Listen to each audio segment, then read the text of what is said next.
Just make sure you come through nice and clear, Dave. We'll start. Yeah, no, it's okay. She's going to make a presentation. Okay. I'll just start with why I rose my hand so frantically last week when you were looking for an introducer. It was the name that Dave Beatty came up. And I've known Dave since BCI back in high school, champion rower in that age. And it's actually a great privilege to be able to introduce you today, David. Besides, when you introduce David, that's a special club. Now, David needs... No, that was not appropriate. David means beloved in both Latin and Greek, so that's a special club. But I was watching a program last night. I recommend you might look at it. It's on Prime, and it's Impossible Peace is the name. It's an 8-episode thing about the period between World War I and World War II. What I like about it, it comes from some very unique quotes. And one of the quotes was, when you have power and influence, it defines one's character. And I speak a lot about character in as much as that's what provides some success.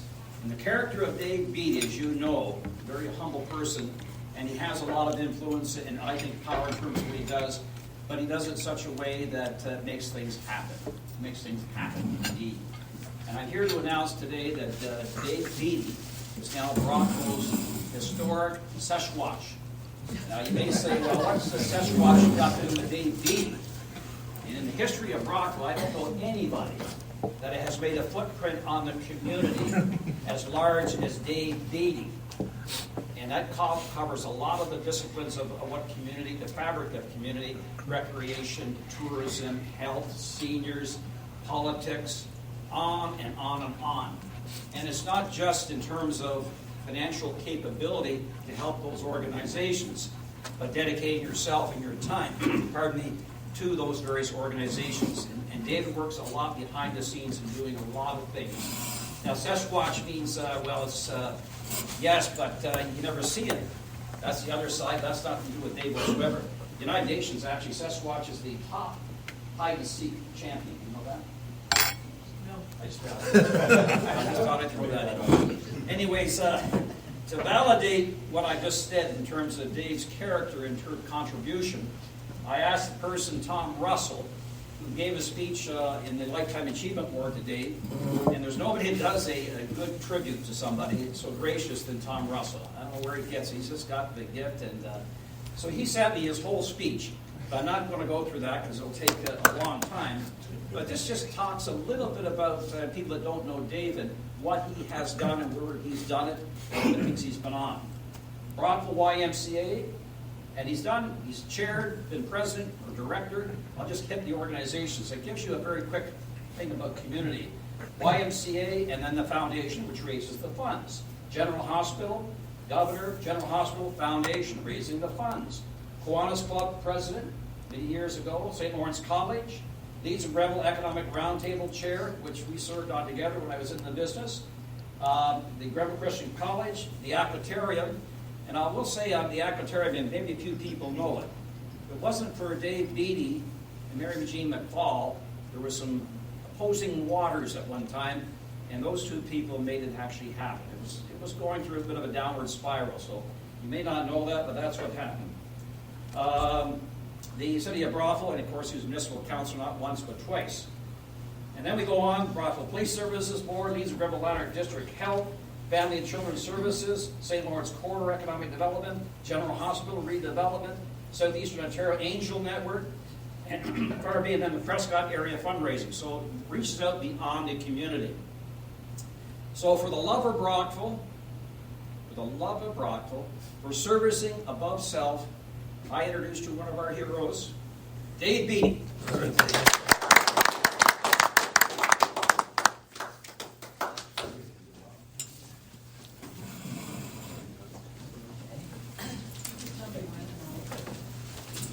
Thank you so much, Dave, for that kind introduction. A little humbling to hear all that, but thank you so much. Most welcome. Another thing that's humbling is to hear the successes that Rotary has had over the years. Dave just told me you've had 8 new members in the last 2 months. At a time when most service clubs are in decline or have gone extinct, for Rotary to do what they do is so impressive. I look at around the town, Rotary Park downtown, your clubhouse up at Laurier Hill, what you're doing around this park, the contribution you make to the fund, Aquatarium, hospital. Rotary touches just about everything that happens in our community. I admire what you've done, and thank you.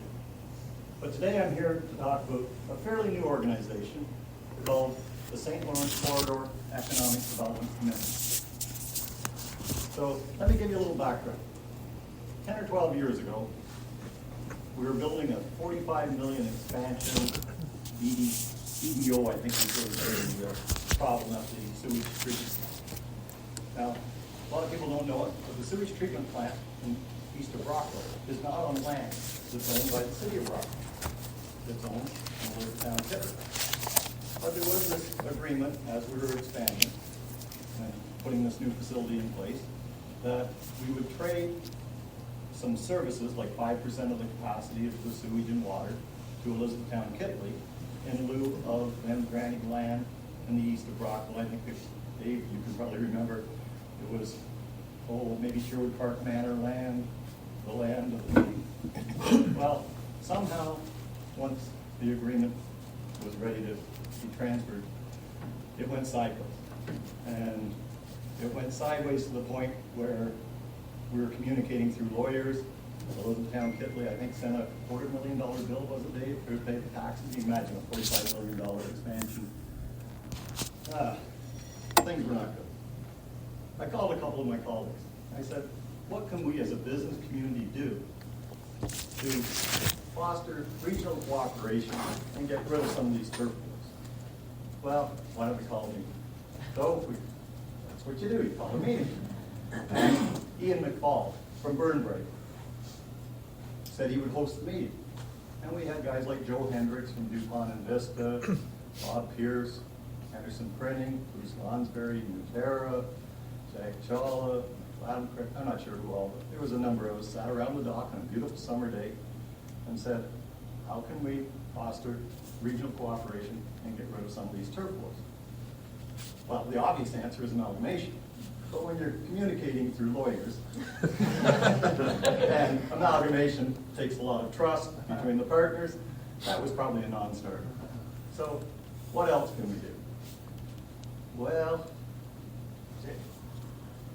what Eastern Ontario, especially along the 401, has a lot of attributes for attracting industry. But no one community has all of the attributes. But if we market it as a region rather than as each individual municipality, maybe we could get some traction and maybe we could get cooperation. The theory being, what's good for one is good for all. You know, what's good in East, Elizabethtown Kitley is good for Brockville, Carter Young. What's good in Prescott is good for Edgeworth Cardinal, Augusta. Michael Adamcrick, and I got to give Michael a lot of credit. He took that concept and made a business plan, and then we were able to go to the various councils, and we didn't want all because there's not commonality amongst everyone. You get too far north, they start going to the Ottawa, the Kempvilles. You get too far west, they go to Kingston. You get too far up the Rita Lakes, it's more tourism than industrial.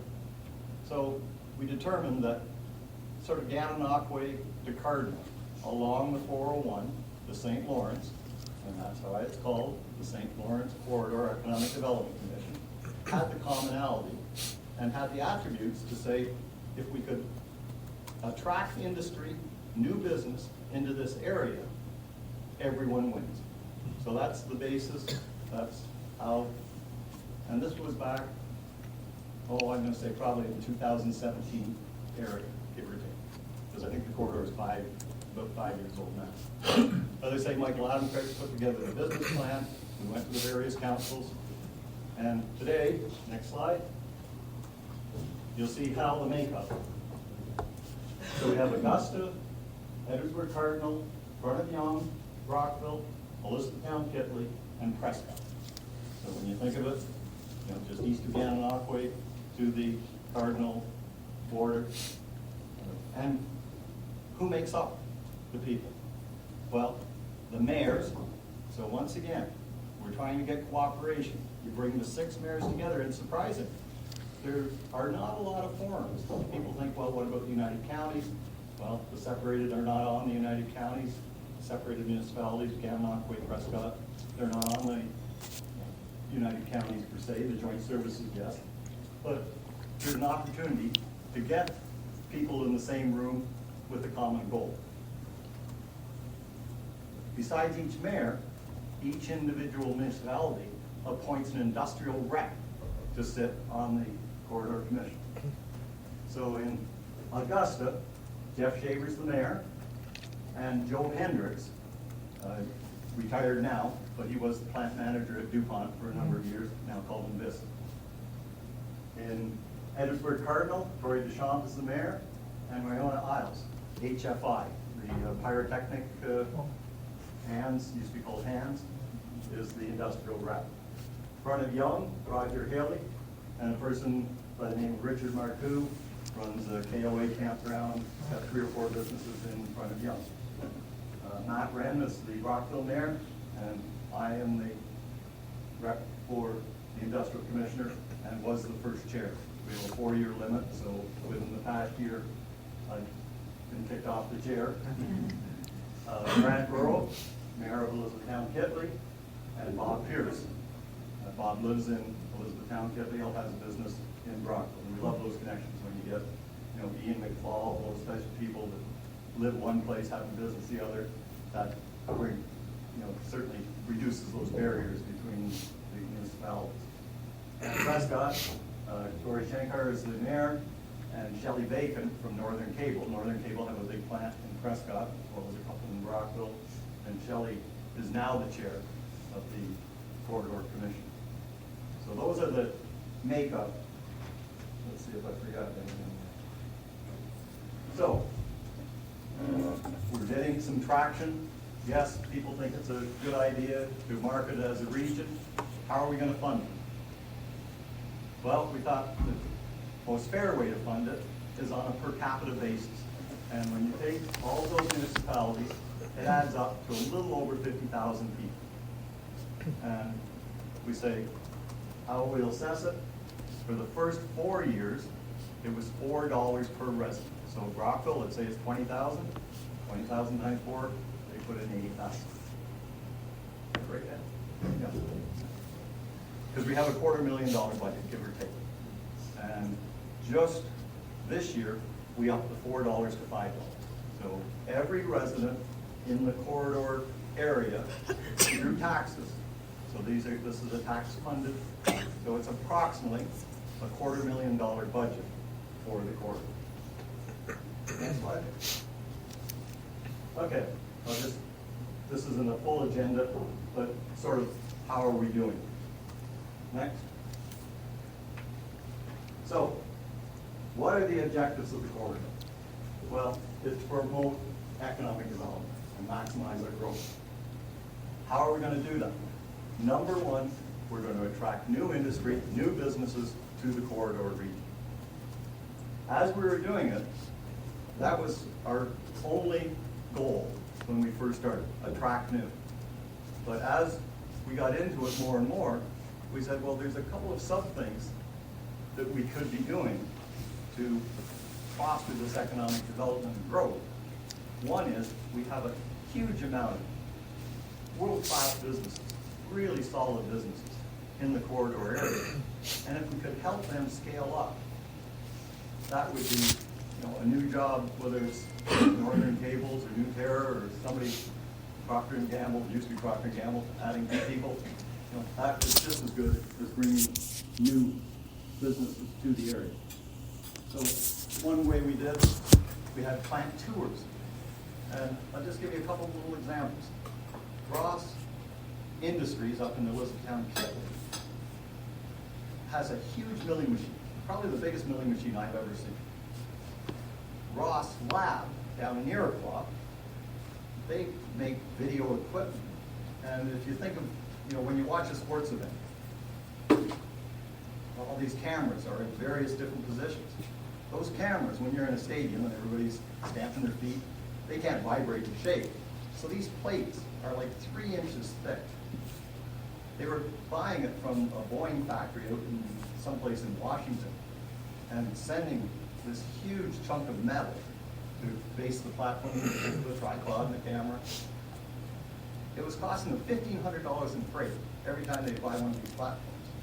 Well, Frank Stewart, Cross Video, Charles Cross Industries could make this, and they saved something like $2,000, $3,000 a foot.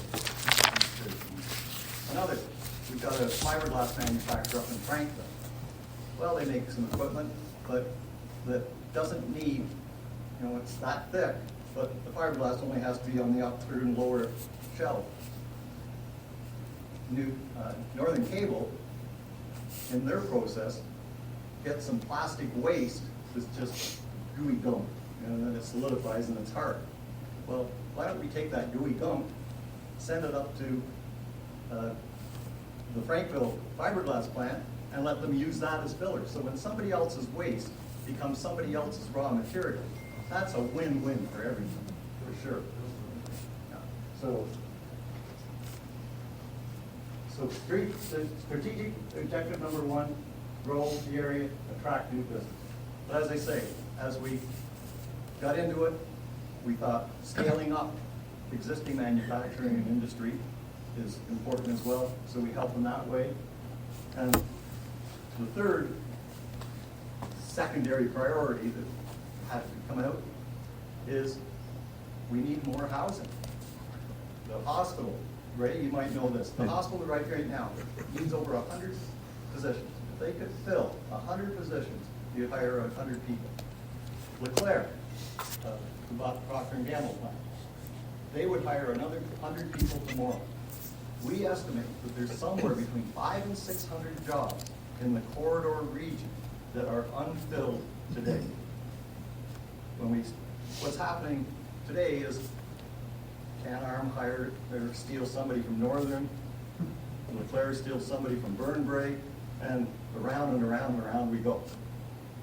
To really build the economic base, we need new people coming into the area. But housing is a big concern. So in the past 2 years, the corridor has, as a secondary principle, is to try to get more development, not single family. These are, subdivision type development. And I think you can see as you drive around Brockville, the work that's happened. There's out of St. Albans, John Armitage has put in 55, 60 units. In behind Brock Street, over by the railroad tracks, there's got to be 75, 100 houses. Up across from the Highland Golf Course, Wellings, there's got to be another 70, 75 units. I don't know whether anybody's gone by the corner of Windsor Drive and Centennial, but there's a huge development, 600 and some housing development. It's a combination of apartments, row housing, single family houses. And I counted, maybe 2 or 3 months ago, 10 earth moving equipment. So they're not putting foundations in, but they're definitely putting all the road network in. And we talk about down at the St. Vincent de Paul Hospital site, Wall Street Village has cloned another. They've got an 84, I think, unit, and they're building a full second unit. And what happens is, older senior citizens, widows move into there, they put their house for sale so a young family can move in. And one of the big concerns we have is Leeson, Grenville, Brockville is an aging population. One of our objectives is to try to lower that age and get more young families, working families, and to do that, they need affordable housing. So those are the 3 areas that are the goals of the corridor. So how are we doing? Well, this is a 2022. Hopefully within a few days, few weeks, we'll have the 2023 results. But as you can see, we've increased, through the efforts of the corridor, 292 direct new jobs have been created in 2022. We had to get Statistics Canada and the Conference Board of Canada to work together to slice the corridor off as a region. They report Leeds and Grenville, they report Eastern Ontario.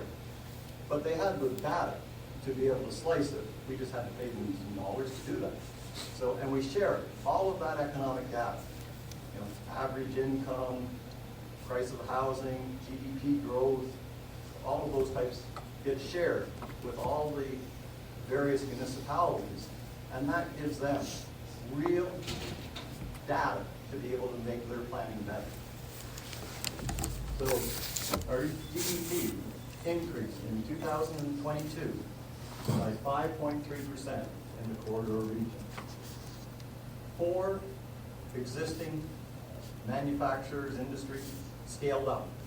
Now they're putting an addition on, putting new lines in. We increased, well, the reporting is February, but I just told you that there's a number of developments. And the one that we can take 100% credit, you can't always take 100% credit because you're working in partnership with many, many people in economic development. Dave Paul knows this, it's networking, it's working together. But the one project that is 100% corridor efforts is campus habitations at the fairgrounds in Elizabethtown, Tiffin. But there'll be others that happen as well. So the overall economic development, that 292 jobs, when you do what's called the multiplier effect. So if you put a new job, you know, operator, machine operator at Northern Cable, buys groceries, hardware, gets his haircut, buys gas, all those things. So that 292 direct jobs equates to 389 when you put that indirect multiplier effect in. And it's $141 million. So for a $250,000 investment for the economic corridor to get these kind of results, I think it's a pretty good investment. Next slide. So what are we marketing? The corridor is a sales, marketing, promotion type organization. Well, we're marketing all the attributes that the corridor has. Quality of life. You know, how many people can buy a place on the river, be in the middle of the Thousand Islands? Location. Leeds, Grenville, corridor, Rockville. Little trivia. You know the closest city to New York City, Canadian city to New York City? Rockville, Ontario. There is no, take a map, if there's a good map, take a pen, look at it. I can drive to New York City, be there in 5 hours. Within an 8-hour drive, there's over 150 million people. Almost half of North American population is within an 8-hour drive. We've got bridges. We got bridges that actually go somewhere, like Highway 81. You get, you know, some other little communities. It takes you 2 hours to get onto a major highway to, you know, get your goods where you want it to be. We've got workforce, labor. You know, gets them off the farm. We've got a good work ethic in Eastern Ontario. We've got education, St. Lawrence College, but access to Queens, Carleton, University of Ottawa, etc. Our grants and funding with Steve Clark, Michael Barrett, we're able, you can't do bonusing, but there are ways to help industry. You know, it might be training grants, it might be some other way, but there's many ways we can help industry. We can't compete quite as much with some of the US, but cost advantage, when you look at Eastern Ontario, the cost of our land is much cheaper than the greater Toronto area, some other areas. We think we have somewhere between a 5 and 7% cost advantage locating an industry in the corridor region versus anywhere else in Ontario. Available land, and we have top employees. Okay. So, where are the big wins? So we're talking specifically 2022 here. The Procter & Gamble plant, 720,000 square feet, 130 acres. Dave just confirmed he thinks it's the biggest industrial plant in Eastern Ontario. SADC, remember, sorry, going back just a little bit before I started. One thing we had to do after we organized, and everybody said, yes, you know, we're interested in we had to hire someone. Like, how are we going to run this? So, you know, you put your ads out, and we were really, really fortunate to hire someone called Charlie Minion. Charlie has wide range of background. He's still a young guy, but he's worked in the pharmaceutical, had a successful career in the pharmaceutical business. He's worked at KEDCO, that's the Kingston Economic Development, so he knows what economic development's all about. He was at St. Lawrence College doing job postings for the graduates, matching them up to employers. An adjunct professor at Queen's University, marketing and business. So he had all of the attributes that we needed for an industrial commissioner to be able to go out and connect with potential new businesses coming to the area. And we hired him in 2018. Procter & Gamble announced that they were closing in 2018. So this huge, beautiful industrial building, 720,000, 130-acre facility, we knew for the last 5 years was going to come on the market. And we knew we were going to lose the 250 jobs that Procter & Gamble and huge United Way contributor, all of those types of things. So obviously, one of Charlie's first priorities was to fill that plant. And he worked tirelessly for, I'm going to say, almost 2 years. He was almost embedded as a Leclerc employee, getting all the roadblocks out of the way to make that transfer happen. You just don't pick up the phone and say, Johnson & Johnson, I'd like you to locate in Eastern Ontario, and it happens. It's a long sales cycle, I think they should probably attest. So, Charlie worked for a number of months and years with a company called Leclerc. They're a huge private company. Dennis Leclerc, John Sebastian Leclerc, still private today. They have several plants in North America, but they were looking for another facility, and luckily they bought the P&G plant. They've been so taken with the investment that they've accelerated their lines. They were originally going to put in one line. They've now got two. They're talking about making Rockville, because it's geographically, you think where their plants are, Hawkesbury, Cornwall, Quebec City, Pennsylvania. Rockville's central to that. They're thinking that Rockville may be a raw ingredient feeder plant. They make cookies and biscuits, like those type of things. And the raw material will go here, and then instead of each plant doing their own cooking base, think of it as Tim Hortons. They used to make all the donuts in one. Now they make one central donuts. They send them out. You just heat them at the that type of. So Leclerc, as I said, they would hire another 100 people tomorrow if they could. But their original investment was $100 million, and they created 240 jobs. Next. We talked about the plywood. That's a direct. For 240 jobs, the 100 million. Those are direct investments in the community. But it doesn't stop there. They're a private company. P&G is a big international, probably one of the biggest companies in the world. I got to think that the margins on toothpaste and Tide are a little better than the margins on cookies. So Denny Leclerc said, yeah, I got the 720,000 square foot facility. It's on 130 acres of land. All I got to do with that excess land is cut the grass and shovel the snow. Why don't I sever off? I only need 60 acres. That leaves 70 acres that could be used for other things.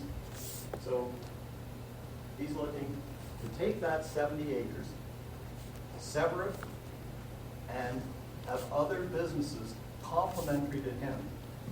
So one of the ideas he has is cold storage.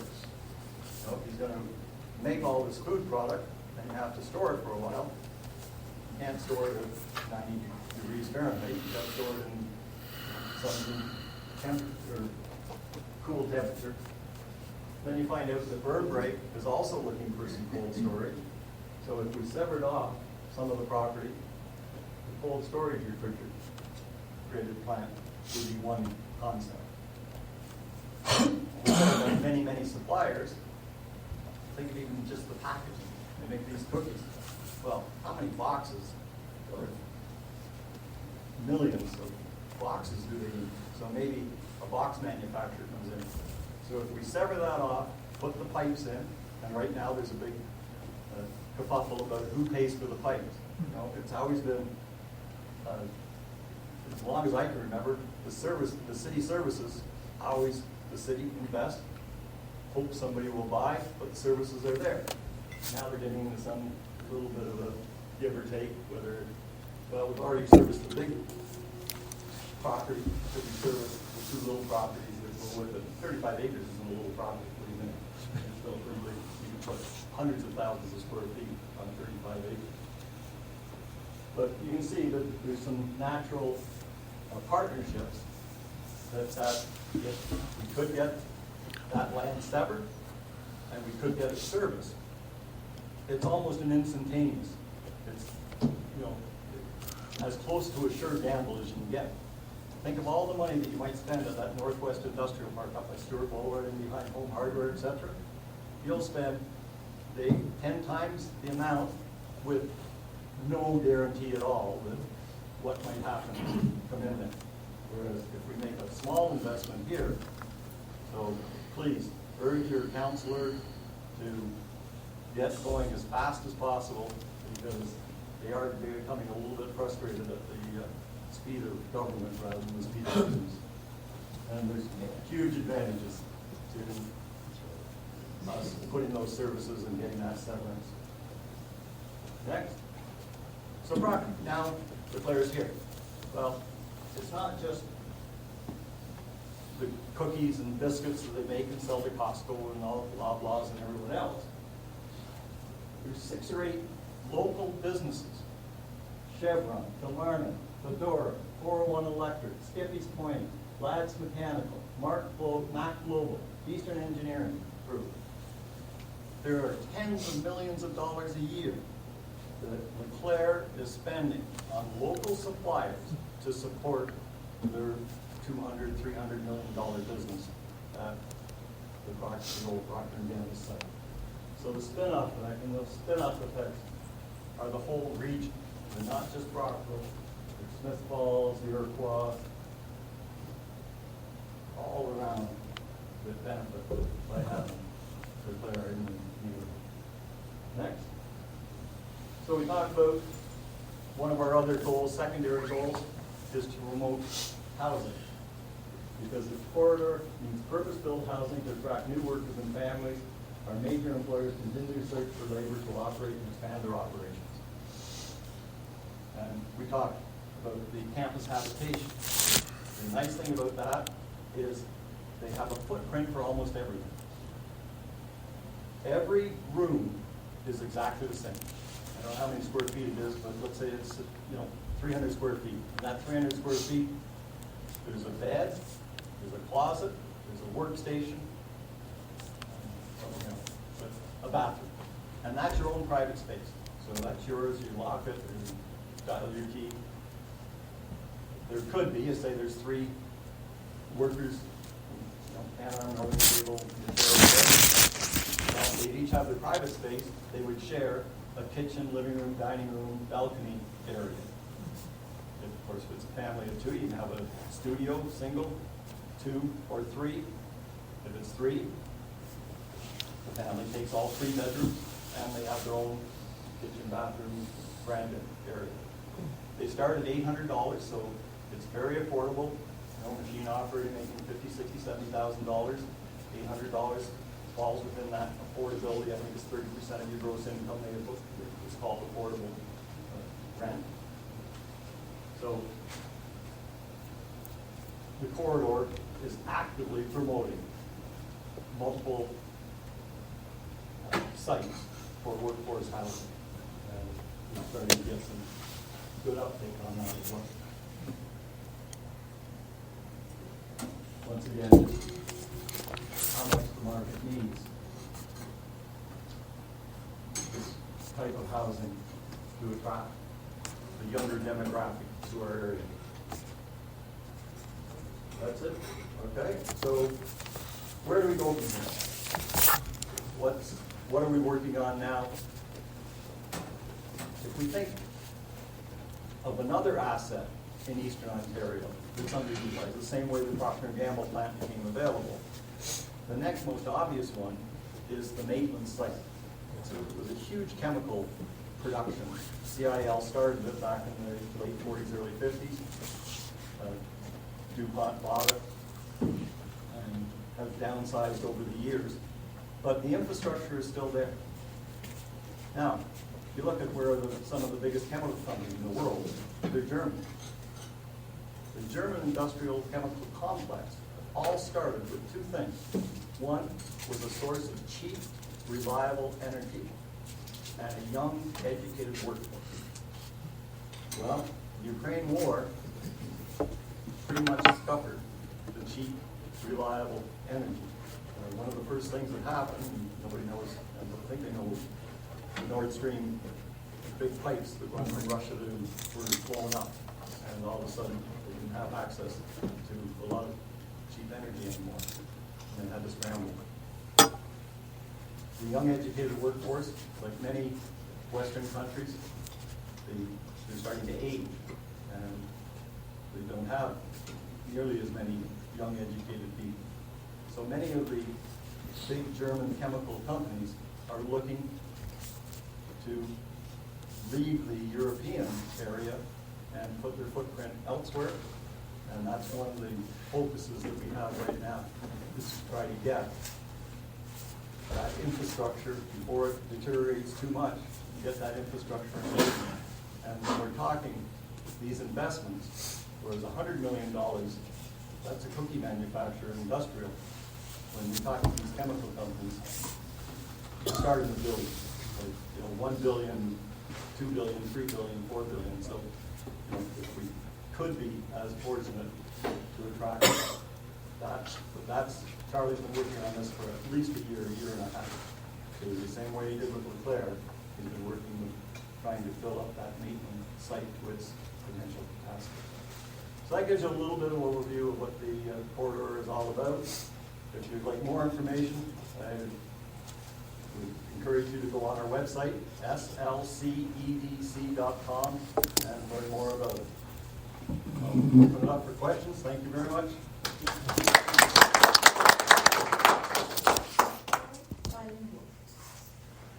I don't know that for sure. No. You would think with a name like that it would be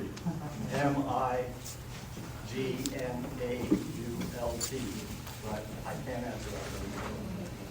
It would certainly be advanced. Don? Dave, has this workforce facility, is that going to be built somewhere?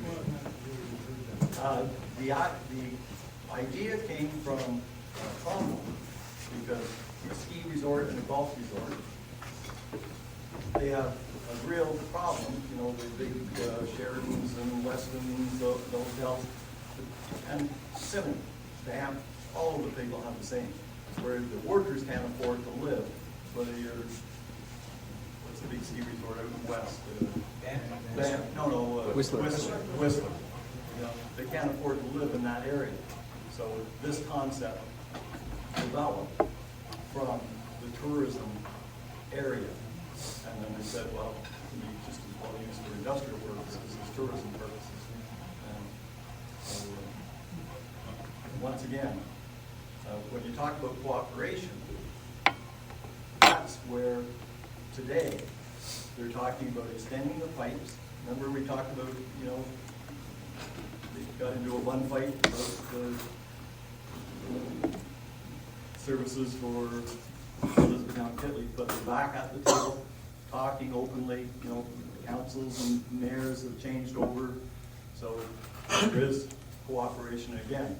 I would urge all of you to make that a priority. Every time you're talking to council people, whether it's Elizabethtown Kitley or Brockville, make sure that those pipes do get out to the Elizabethtown Kitley Fairgrounds, and those 600 units, they're called suites, so they're really beds, the 600 beds get built. And that's only like half a mile. It's a 5 to 10 minute walk from Elizabethtown Fairgrounds to, say, the Leclerc plant. Can you buy these units, or Oh, yeah. do you just rent them? I believe they're just rent now, but I imagine there will be some kind of because there's no question, a rent-to-own formula. People can't afford today. The $300,000, $500,000 it takes to put a down payment down, unless you got the bank mom and dad, and only, 10% of the people have that. So I really think in the next few years, some financial company is going to do the same thing they did with the reverse mortgage. You're over 55, sell your house to the bank and live in it until you die sort of thing, or want to move out. Somebody's going to come up with a rent-to-own employment. For $800 you can do for pure rent, for $1,200 a month. After 5 years, 3 years, okay, you've got a $20,000 down payment, 50. The bank knows you're a good credit risk. Come on, Kathy, take this idea and run with it. I'll just take a small.